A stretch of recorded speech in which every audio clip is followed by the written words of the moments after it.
우주 채널 기적 방송국에 오신 우리 우주님들 환영합니다. 그리고 사랑합니다. 오늘은 2020년 8월 6일 목요일입니다. 바로 감사 읽기 시작하겠습니다. 77조 세포들이 우주의 빛과 에너지로 관통하는 나 자신이라서 너무나 감사하고 소중하고 지금 이 순간 행복합니다. 우리 우주님들 원하는 일 모두 다 이루어지길 바랍니다. 자, 오늘 제가 준비한 책은요. 스마트한 생각들이라는 책입니다. 사람의 마음을 움직이는 52가지 심리 법칙인데요. 이 책은 독일의 모든 CEO들이 서류 가방에 넣고 다니는 책이라서 두꺼운가요? 아예 두껍진 않습니다. 결정적 오류가 있는데 제가 이 책을 꺼낸 이유는 참 사람은 왜 보는 것, 내 자신이 보는 것만 그리고 듣고 싶은 것만 듣잖아요. 사실 오늘 제 병원의 검진센터에 치과에 근무하는데 제가 하는 일이 검진이에요. 그런데 외국인이 오늘은 들르셨습니다. 네, 요새는 외국인이 잘 없었는데 네, 외국인이 왔습니다. 저는 물론 마스크를 계속 24시간은 아니지만 네, 많이 쓰고 있죠. 이 외국인이 한다는 얘기가 고등학교 때는 그러지 않았는데 이제 점점 이가 벌어지고 치아가 길어 보인다는 겁니다. 그런데 여태까지 외국인들은 이가 벌어져 있어도 외모에 크게 신경을 쓰지 않았습니다. 그런데 이 외국인은 조금 동양적으로 생기긴 했었지만 그건 제 생각이고요.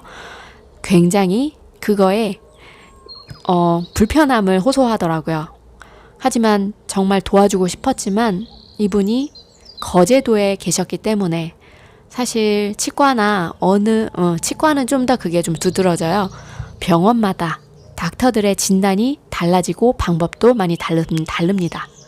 뭐 큰 틀은 같지만 작은 부분이 다르기 때문에 그분이 아마 거기 가시면 또 다른 말을 하시는 닥터분이 계실 것 같아서 네, 큰 틀로만 교정을 하던가 아니면 치아를 씌워서 보기 흉한 스페이스를 막아주십시오 라고 얘기를 해드렸으니까 아마 행복하지는 않은 표정으로 나가셨습니다.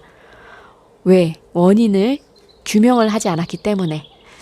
자, 그래서 제가 오늘 준비한 책은 바로 이 스마트한 생각들 심리 책입니다. 확증 편향.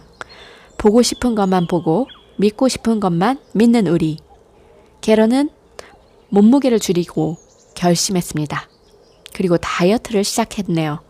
매일 아침마다 그는 체중계 위에 올라서서 몸무게를 측정했어요. 그리고 전날과 비교해 몸무게가 줄었으면 미소를 띠며 그 결과를 기록하고 몸무게가 늘었으면 변화 없음으로 간단히 치부하고 잊어버렸습니다.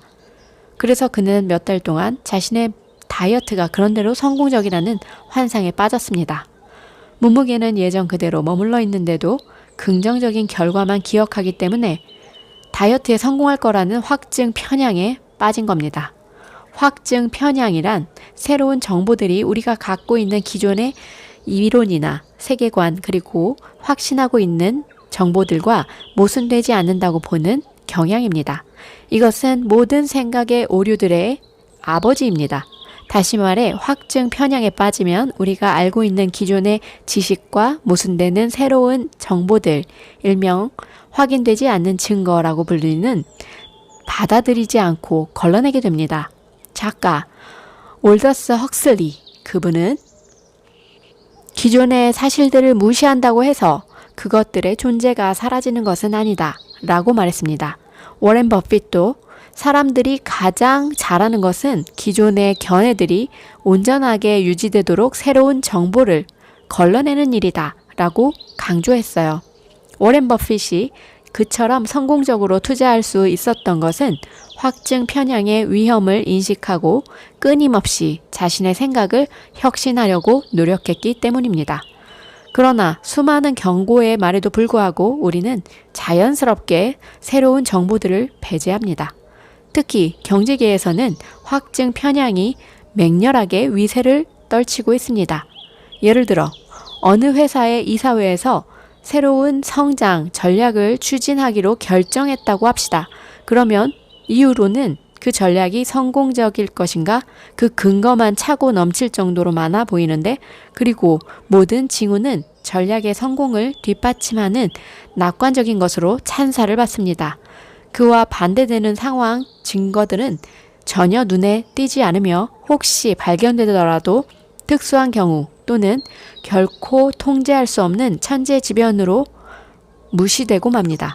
다시 말해서 그 이사회는 확인되지 않은 증거에 대해서 목매한 것입니다. 그렇다면 확증 편향을 견제하기 위해서 우리는 무엇을 어떻게 해야 할까요? 일단 특수한 경우라는 말이 나올 때 좀 더 귀를 기울일 필요가 있습니다. 일어날 확률이 적다고 여겨지는 특수한 경우에는 종종 확인되지 않는 그 증거가 숨어 있기 때문입니다. 이때는 찰스 다윈이 사용한 방식을 벤치마킹한다면 도움이 될 거예요. 그는 젊은 시절부터 확증 편향에 체계적으로 맞서 싸우는 것을 습관화했습니다. 그는 관찰 결과들이 자신의 이론과 어긋날 때면 언제나 그 점을 가장 진지하게 고민했고 항상 수첩을 들고 다니며 자신의 이론과 반대되는 결과들을 30분 이내에 기록했습니다. 사람의 뇌가 30분이 지나면 새로 입력된 정보를 잊어버린다는 것을 잘 알고 있기 때문입니다. 그는 자신의 이론이 옳다고 확신할수록 그와 모순되는 것들을 더욱더 활발하게 찾아 나섰습니다. 그러나 다윈처럼 자신의 세운 이론에 의문을 갖는다는 것은 쉬운 일이 아니다. 한 교수가 제자들에게 숫자 2, 4, 6이 쓰인 카드를 차례로 나열해 보여주었다. 그리고 다른 한 장의 종이 뒷면에는 그 숫자들이 나열된 규칙을 써놓은 다음 제자들에게 알아내도록 했다. 실험에 참가한 학생들은 오직 그 규칙에 맞는 다음 숫자를 제시해 답을 맞춰야 하는데 그때마다 교수는 규칙에 유의하라 라든가 규칙에 유의하지 말라는 대답으로 힌트를 주었다. 학생들은 자신들이 원하는 만큼 숫자를 부를 수 있지만 규칙은 단 한 번에 맞춰야 했다. 대다수의 학생들은 8이라는 숫자를 댔는데 교수는 규칙에 유의하지 말라고 대답했다. 다시 학생들은 10, 12, 14의 숫자를 댔지만 그때마다 교수는 매번 규칙에 유의하지 말라고 대답했다. 그 말에 학생들은 한 가지 단순한 결론을 끌어냈다. 그들은 그렇다면 규칙은 마지막 숫자에다 2를 더하는 것이라고 말했다. 교수는 머리를 흔들며 대답했다. 그것은 이 종이의 뒷면에 쓰여있는 규칙이 아니다. 영리한 한 학생만이 그 과제에 다른 식으로 접근했다. 그는 4라는 숫자를 대며 교수를 시험했다. 교수는 규칙에 유의하라고 말했다. 7입니까? 그러자 다시 규칙에 유의하지 말라고 대답이 왔다. 그 학생은 한동안 여러 가지 다른 숫자들을 불렀다. 24, 9, 43. 언뜻 보면 아무 숫자나 던지는 듯 보였지만 분명히 그는 일부러 틀린 답을 부르는 시도를 하고 있었다. 그 학생은 더 이상 반대의 예들을 찾아낼 수 없게 되었을 때 이렇게 말했다. 규칙은 다음 숫자가 앞서의 숫자보다 더 커야 된다는 것입니다. 교수는 자기가 쓴 종이를 뒤집었다. 거기에 쓰인 것은 정확히 그 내용이었다. 창의성이 풍부한 그 학생과 다른 학생과의 차이점은 무엇이었을까? 다른 학생들은 그들이 이미 머릿속에 갖고 있는 이론을 단순히 입증하려고 한 반면에 정답을 맞힌 학생은 자신의 이론을 일부러 틀리게 해보려고 시도하며 매우 의도적으로 확인되지 않은 증거를 찾아냈다. 확증 편향에 빠지는 것은 지적인 사람들이 저지르는 경범죄다. 알고 있는 지식이 많을수록 성공의 경험이 풍부할수록 자신의 생각을 거스르기는 더 어려워진다. 그렇다면 다음 장에서는 확증 편향이 우리의 삶에 어떤 영향을 미치는지에 살펴보기로 하겠다. 확증 편향 두 번째, 믿기 위한 증거와 믿을 수 있는 증거를 구분하라. 여기에 그에 대한 몇 가지 사례가 있다. 우리 모두는 이 세계와 삶, 경제, 투자, 경력 등에 대해서 이론을 세워야 한다는 압박을 받고 있다. 뭔가 가정을 세우지 않고는 일이 안 되는 것이다. 그러나 애매모호한 이론일수록 확증 편향의 위력은 더욱 강해진다. 평생 동안 인간은 선하다 라는 이념을 갖고 살다 이 이론이 옳다는 증거를 충분히 발견할 것이다. 반대로 인간은 악하다라는 생각을 갖고 평생을 살아가는 사람은 그 이론이 옳다는 증거를 충분히 발견할 것이다.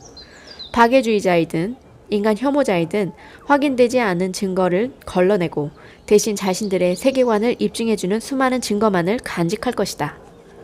점성가나 경제 전문가들도 이와 같은 원리에 따라 행동한다. 그들이 내뱉는 말들은 너무나 감미로워서 그 말을 입증할 만한 증거들을 마치 자석처럼 강하게 끌어당긴다. 예를 들면 다음 주에 당신은 서글픈 순간들을 겪게 될 겁니다. 라든가 중장기적으로 달러에 대한 평가절하 압박이 증가할 것입니다. 라는 말을 들었다고 하자. 그러면 당신은 평상시라면 아주 사소하게 넘겼을 사소한 일들도 점성가가 예언한 서글픈 순간으로 인식하게 되고 달러화에 대한 투자를 그만둘지 심각하게 고민하게 될 것이다. 하지만 조금만 더 냉철하게 생각해보면 그건 역시 확인되지 않은 증거들일 뿐이다. 도대체 중장기적으로라는 말은 얼마 동안을 말하는 것인가? 평가절하, 압박이란 무슨 뜻이고 무엇에 비교해서 평가절하를 한다는 뜻일까? 금, 엔화, 유로화? 아니면 밀이나 베를린의 아파트 가격, 카레 소세지 가격에 비교해서? 그들이 한 말로는 아무것도 할 수 없다. 그런데 우리는 그런 말을 들으면 불안에 떤다. 종교적 확신과 철학적 확신들은 그것들이 지닌 애매모호함 때문에 확증 편향이 자라기에 아주 적절한 토양이 된다. 그 땅에서 확증 편향은 마구 거칠게 자라난다. 신을 믿는 사람들은 가는 곳마다 신의 존재가 입증된다고 믿는다. 그들은 신이 직접 모습을 드러내지 않는 것도 신의 어떤 특징으로 믿는다. 사막이나 첩첩산 중에 사는 문맹인들 앞에 나타날 뿐 프랑크푸르트나 뉴욕 같은 대도시에는 결코 나타나지 않는다는 것 역시 신에 대한 그들의 믿음을 의심하게 하지 않는다. 신에 대해 그들이 갖고 있는 확증 편향의 위력은 엄청나다. 가장 확실하게 납득할 만한 과학적 반증조차도 걸러내버린다. 확증 편향 때문에 가장 심하게 고통받는 사람들은 경제 저널리스트. 그들은 종종 어떤 값싼 이론을 하나 세우고 거기에다 서너 개의 증거를 찾아 덧붙인다. 그러고 나면 그들의 기사가 완성된다. 예를 들어 구글은 창조적인 기업 문화를 정립해 영유함으로써 성공했다의 내용을 쓴다면 그와 비슷한 기업 문화를 갖고 성공한 두세 개 다른 회사들 찾아낸다. 그러나 그들은 그 반대의 노력은 하지 않는다. 창의적인 문화를 장려하지만 성공을 거두고 못한 회사들이나 승승장구하지만 창의적인 문화를 장려하지 않는 회사들, 일명 확인되지 않는 증거를 찾아보려는 노력은 하지 않는다. 이런 조건에 들어맞는 회사는 많다. 그러나 그들은 일부러 그런 회사들을 지나쳐버린다. 만약 그들이 그런 회사들 가운데 하나를 기사에 언급한다면 그 신문 기사는 쓰레기통으로 들어갈 것이기 때문이다. 그것은 반쯤 탐색하다만 무용지물들로 가득 찬 바닷속에 숨겨진 진주 같은 것이니까. 성공에 관한 책들과 인생에 도움이 되는 책들도 이러한 원리에 따라 쓰여진다. 그러면서 명상은 행복의 문을 여는 열쇠다. 따위의 캐캐묵은 이론들을 나열한다. 물론 그런 책을 쓴 영리한 저자는 그 이론을 입증할 사례들을 산더미처럼 풀어놓고 있다. 그러나 그 반대의 증거, 다시 말해 명상을 하지 않아도 행복하고 명상을 해도 행복하지 않은 사람들이 있다는 것은 한 줄도 씻지 않는다. 얼마나 많은 독자들이 그런 책들의 함정에 빠지는지. 저주스러운 것은 확증 편향은 무의식 중에 존재한다는 사실이다. 사람들은 자신이 지금껏 믿고 있는 어떤 신념이 허점을 드러내는 것을 좋아하지 않는다. 마치 자신이 확신하는 신념 앞에 소음장치를 한 보호막을 세워놓고 있는 것과 같다. 의심의 총성이 울려도 웬만큼 크지 않으면 그 소리를 듣지 못하는 것이다. 인터넷은 그런 보호막을 더욱 견고하게 만든다. 같은 생각을 가진 사람들을 쉽게 찾을 수 있게 해주고 유대감을 갖고 어울릴 수 있는 공간을 제공하기 때문이다. 사람들은 자신의 이론을 확고하게 입증해주는 블로그에 방문하고 자신의 생각 또는 그곳을 이용하는 사람들의 특성에 맞춰 전달한다. 그리고 자신들의 의견과 반대되는 이야기는 게시판에 글을 올릴 수도 없게 차단한다. 그러면 점점 더 같은 생각을 가진 단체 안에서만 활동하게 되고 이런 성향이 확증 편향을 더욱 강력하게 만들어준다. 그렇다면 우리는 어떻게 우리 자신을 보호할 수 있을까? 아서 퀼러쿠치의 조언이 도움이 될 것이다. 작가이자 비평가였던 그는 멋지기는 하지만 쓸모없는 문장을 써놓고 그것을 지우는데 힘겨워하는 작가들을 향해 이렇게 말했다. 당신이 사랑하는 이들을 죽여라 라고. 그의 이 말은 단지 결단을 못 내리고 주저하는 작가뿐 아니라 우리 모두에게도 해당된다. 자, 이제 확증 편향에 맞서 싸워보자. 먼저 당신이 믿는 문장을 써라. 그것이 세계관에 관한 것이든 투자나 결혼, 건강보험, 다이어트 또는 입신, 출세의 전략에 관한 어떤 것이든 상관없다. 그런 다음 확신되지 않은 증거를 찾아 나서라. 그 과정에서 당신은 믿는 문장에 너무나 잘 어울리는 수많은 많은 증거들을 만날 것이다. 그러나 과감히 지나치길 바란다. 그렇지 않으면 늘 반쪽짜리 진실만 보고 그것이 전부라고 스스로를 속이며 살게 된다. 자신이 좋아하는 이론들을 죽이기란 힘들 것이다. 그러나 당신의 정신이 깨어 있다면 진정 믿을 수 있는 진실을 찾을 수 있을 것이다. 네, 인간은 한 가지 생각만 계속 함으로써 다른 방향의 생각들을 이미 이렇게 나의 합리성으로 치워버리고 또 치워버리고 새로운 것을 걸러내고 이러는 경향이 많은 것 같습니다. 이 책은요, 저자가 롤프 도벨리라는 분이신데요. 이분은 독일 분이세요. 독일에서 가장 냉철한 경영자이자 위트 있는 작가로 손꼽히고 있는데 많은 사람들이 교육을 받고 교양을 쌓는 사람이라 할지라도 스스로 논리적이고 합리적인 결정을 내리지 못한다 합니다. 이 책을 보면서 굉장히 저도 성급한 결정을 많이 하는 편인데 좀 무분별하게 이렇게 결정하는 생각의 오류들을 많이 깨닫고 요새도 그 두 번째 방안으로 잘 이겨내고 있는 상태 같습니다. 재밌죠? 네, 재밌는 책들이 참 많아서 하루하루가 낭독하기에 너무 행복한 나날인 것 같습니다. 그래서 더더욱 행복하고 이 과정이 성공이라 하니 저는 성공자라고 우리 코코치님이 말씀해 주시니까 너무 그럴싸하더군요.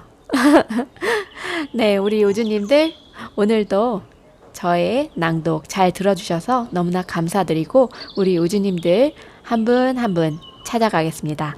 오늘 밤